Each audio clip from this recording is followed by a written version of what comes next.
12 फरवरी 1924 को बिहार के मधुबनी में एक बालक का जन्म हुआ। परिवार ने नाम रखा था धीरेन्द्र चौधरी। 13 साल की उम्र में ही धीरेन्द्र अपना घर बार छोड़कर निकल पड़े और लखनऊ पहुंचे। यहाँ गोपाल खेड़ा में महर्षि कार्तिकेय के आश्रम में शरण ली और योग सीखने लगे। कुछ वक्त बाद धीरेन्द्र चौधरी ने एक नई पहचान हासिल की। अपना नाम बदलकर धीरेन्द्र ब्रह्मचारी रख लिया और खुद योग सिखाने लगे।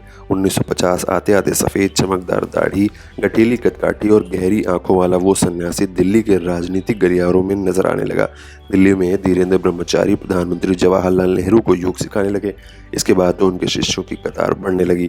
राष्ट्रपति राजेंद्र प्रसाद से लेकर लाल बहादुर शास्त्री, छेबी और मोरारजी देसाई तक उनसे योग सीखने लगे। साल 1959 में धीरेन्द्र ब्रह्मचारी ने दिल्ली में अपने आश्रम की नींव रखी और नाम दिया विश्व यतन योग आश्रम। खुद पंडित जवाहरलाल नेहरू ने इस आश्रम का उद्घाटन किया। इंदिरा गांधी की जीवनी लेखक कैथरीन फ्रैंक अपनी किताब में लिखती हैं कि धीरेन्द्र ब्रह्मचारी के आश्रम को शिक्षा मंत्रालय से अनुदान मिलता था और मंत्रालय की तरफ से ही उन्हें जंतर मंतर पर एक शानदार बंगला आवंटित किया गया था। पंडित नेहरू से करीबी के चलते धीरेन्द्र ब्रह्मचारी साल 1958 में उनकी बेटी इंदिरा गांधी के संपर्क में आए और 60 का दशक आते आते दोनों इतने करीब आ गए कि आए दिन अखबारों में उनसे जुड़ी खबरें छपने लगी। साल 1964 में जब पंडित नेहरू का देहांत हुआ तो धीरेन्द्र ब्रह्मचारी की इंदिरा के घर में आवाजाही पड़ गई। ब्रह्मचारी इंदिरा गांधी को हर रोज अकेले में 1 घंटे योग सिखाने लगे। इसी दौरान इंदिरा गांधी ने अपनी दोस्त और जानी मानी अमेरिकी फोटोग्राफर डेरोथी नॉर्मन को एक चिट्ठी लिखी। इस चिट्ठी ने एक गॉसिप को जन्म दिया। इंदिरा ने लिखा कि मैं अब हर सुबह जल्दी उठ जाती हूँ और एक योगी मुझे योग सिखाते हैं। उनका शरीर इतना सुंदर है कि कोई भी उनकी तरफ आकर्षित हुए बिना नहीं रह सकता। 17 अप्रैल 1958 को लिखी जब ये चिट्ठी सार्वजनिक हुई तो तमाम गॉसिप मैगजीन में इंदिरा और धीरेन्द्र ब्रह्मचारी के रिश्तों पर बातें होने लगी। हालांकि दोनों ने कभी सार्वजनिक तौर पर इस पर कुछ नहीं कहा।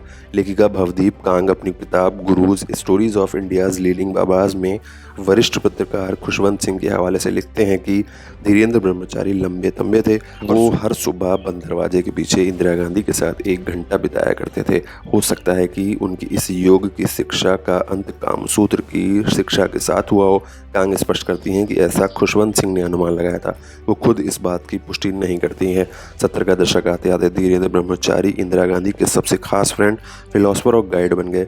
इस दौर में उन्होंने इंदिरा के बेटे संजय गांधी को भी लगभग अपनी मुट्ठी में कर लिया और एक तरीके से उनके परिवार के सदस्य बन गए। कैथरीन फ्रैंक अपनी किताब में लिखती हैं कि धीरेन्द्र ब्रह्मचारी उस दौर में इकलौते ऐसे पुरुष थे जो इंदिरा गांधी के कमरे में अकेले जा सकते थे। इंदिरा गांधी से इतनी नज़दीकी के चलते उन्हें भारत का रेस्पुतिन कहा जाने लगा।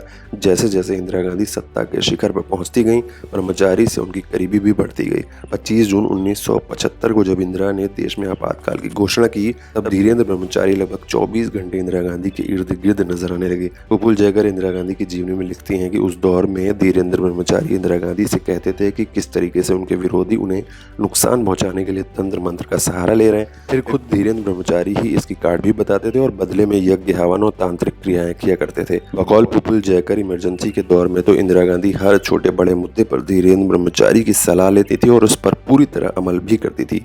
ये नहीं सोचती थी कि इसका आखिर अंजाम क्या होगा। इंदिरा से करीबी के चलते धीरेन्द्र ब्रह्मचारी का राजनीतिक रसूख इतना बढ़ गया कि वो बिना रोक टोक धड़ल्ले से पीएमओ में आने जाने लगे। ब्रह्मचारी अक्सर नीली टोयोटा कार से चला करते थे, लेकिन उनके पास कई प्राइवेट जेट थे जिसमें 4 सीटर से सेना 19 सीटर डॉर्नियन विमान शामिल थे। धीरेन्द्र ब्रह्मचारी ट्रेंड पायलट थे और कई बार खुद अपना विमान उड़ाया करते थे। पूर्व प्रधानमंत्री इंद्र कुमार गुजराल ने अपनी आत्मकथा matters of description and autobiography में धीरेन्द्र ब्रह्मचारी पर विस्तार से लिखा है और बताया कि किस तरीके से उस दौर में एक साधारण योग गुरु सरकार को अपनी उंगलियों पर नचाया करता था।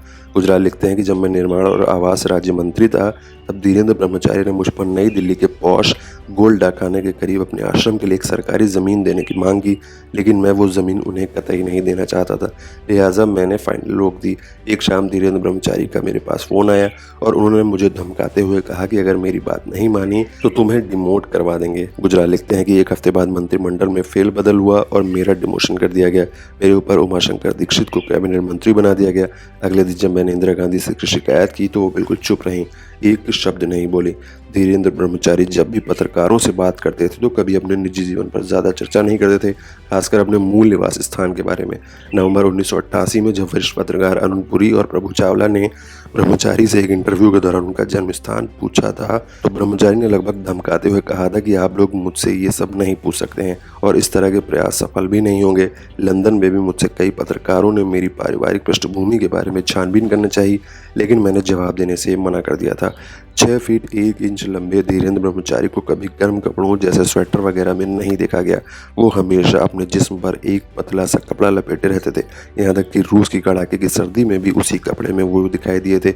उनके हाथ में हमेशा सफ़ेद चमड़े का एक बैग रहता था जो किसी लेडीज पर्स की तरह दिखाई देता था। वरिष्ठ पत्रकार दिलीप बॉब 30 नवंबर 1980 को इंडिया टुडे के अंक में लिखते हैं कि धीरेन्द्र ब्रह्मचारी के कई चेहरे हैं। उनके पास भले ही कोई सरकारी पद नहीं है, लेकिन असीम शक्ति है। वो ऐसे गुरु हैं जिनकी सीधे प्रधानमंत्री तक पहुंच है।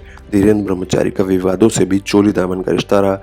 इमरजेंसी के दौर में हुई जाति की जांच के लिए बने शाह कमीशन ने अपने रिपोर्ट में ब्रह्मचारी पर विस्तार से लिखा और कहा कि जिस तरीके से इंदिरा गांधी और संजय गांधी से करीबी का फायदा उठाते हुए अकूत संपत्ति उन्होंने बनाई। इमरजेंसी में तो अमेरिका से 4 सीटर M5 विमान बिना इंपोर्ट ड्यूटी दिए ही उन्होंने मंगा लिया। कैथरीन फ्रैंक लिखती हैं कि इससे आगे धीरेन्द्र ब्रह्मचारी ने कश्मीर में प्राइवेट हवाई पट्टी बनाने तक की मंजूरी ले ली।